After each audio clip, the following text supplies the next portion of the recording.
Hello and welcome. My name's Chris Cann with Harbour Insight, and with me I have Andrew Penkethman, who is Chief Executive of Ardea Resources.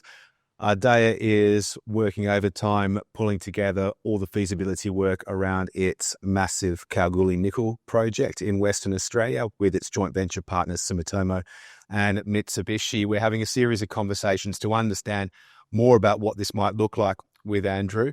And in this conversation, we're going to really deep dive into the crucial sustainability piece. Andrew, welcome. Excellent to be here. Thanks, Chris. Andrew, laterites don't have the greatest reputation in some parts of the world around ESG credentials and just the nature of them being able to operate in an environmentally sensitive way. When you're looking to push your sustainability and ESG credentials, and I think just do things in the right way so that everyone is comfortable in the operation and with your joint venture partners, how do you square away the natural nature of extracting with laterite ores and your ESG objectives?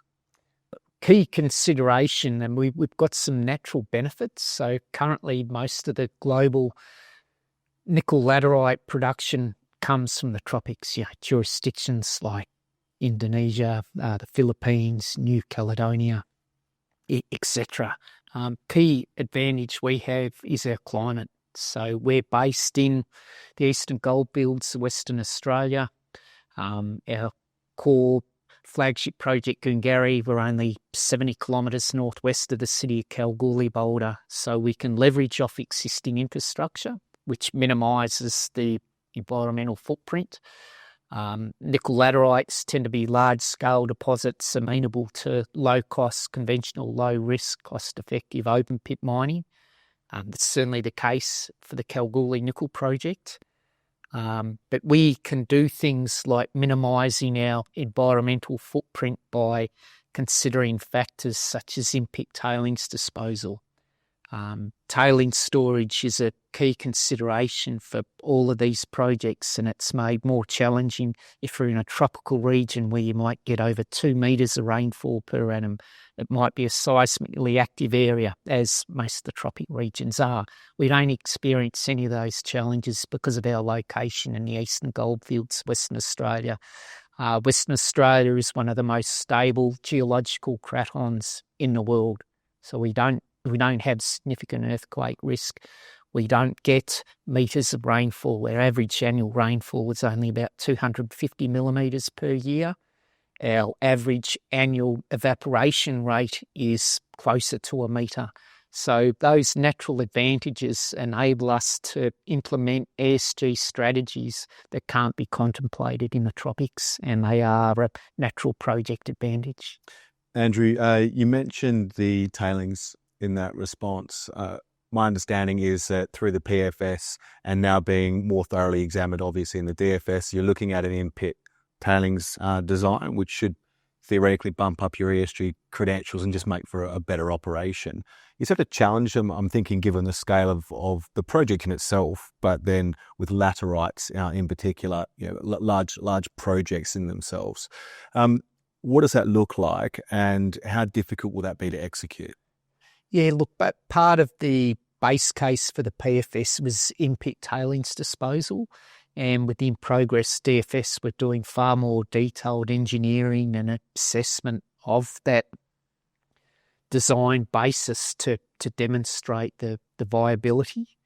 That's included a lot of on-site geotechnical drilling and hydrogeological drilling and modelling that's taking place as we speak.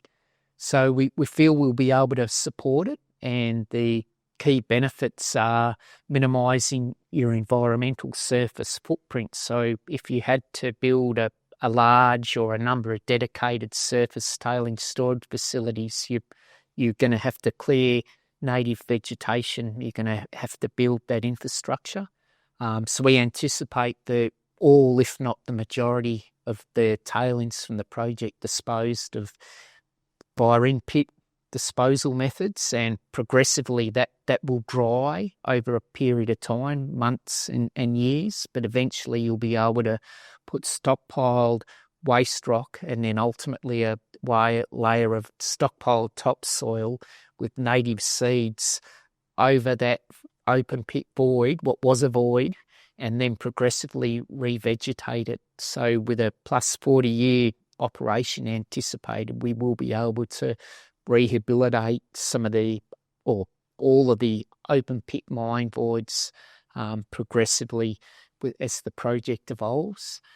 We may need for additional flexibility a surface tailings storage facility, but that will be far smaller than if we were completely dependent on storage tailings surface facilities. So that's all under evaluation as part of the in-progress DFS. And the flow sheet design is incorporated an acid neutralization component. What does that look like? And is that a fairly novel concept, or is that pretty much well understood these days and implemented around the world, or at least in Australia? So every processing operation that uses sulfuric acid to take the ore into solution, and it's common for multiple resource projects around the world, you need to neutralise the acid before it can be safely disposed of in the environment. And traditionally, places will use limestone, and that would entail a dedicated limestone quarry, but could be tens or even hundreds of kilometres from the mine. It has to be mined. It then has to be transported to site. It has to be crushed and ground. So that all takes time, effort and expenditure. We're going to be able to source neutraliser from the same open pit mines that source the nickel cobalt laterite ore. We had zones of magnesium-rich saprock, and the two most common neutralisers are calcium and magnesium. Obviously, in the limestone, it's predominantly calcium. In the magnesium saprock, it's magnesium, but they both have the same effect to neutralise the acid. So that's going to both reduce our environmental footprint, because we're not having to transport that material tens or hundreds of kilometres to site.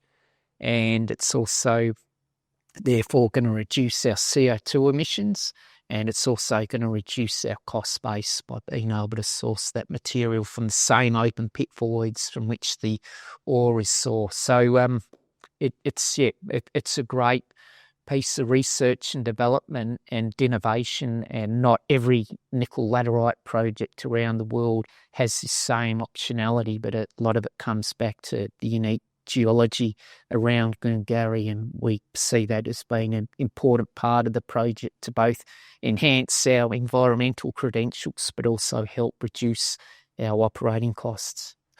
You've got aspirations for independent power as well, and presumably there's a renewable component in there.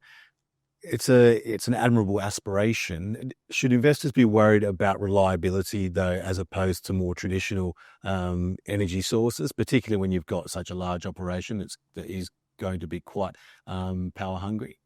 Look, it's all under detailed assessment. It's part of the definitive feasibility study, but we've already done sufficient work to know we'll get at least a large part of our power requirement from our on-site acid plant. So we'll be importing sulphur, likely from North America, burning that sulphur, and then the byproduct steam will be used to drive turbines that will help generate our power. So our sulphur acid plant will produce both the sulfuric acid we need for processing and also the majority of the power required for the project. And that helps minimise our CO2 emissions again, because we're not completely dependent on fossil fuels as our key power source, because as with all or the majority of mine sites in Western Australia, they're off-grid, so they need their own dedicated power plants. So that concept's well established and understood, and we're also putting a lot of work into incorporating, well-proven renewable technologies such as, solar panels. It's also another concentrated solar thermal technology that CSIRO in Australia have had a lot to do with. That's also under assessment, but we'll make sure as part of the project development plan that we incorporate a reliable power source first and foremost, cost competitive, but also implementing the best technology available, incorporating renewables. A lot of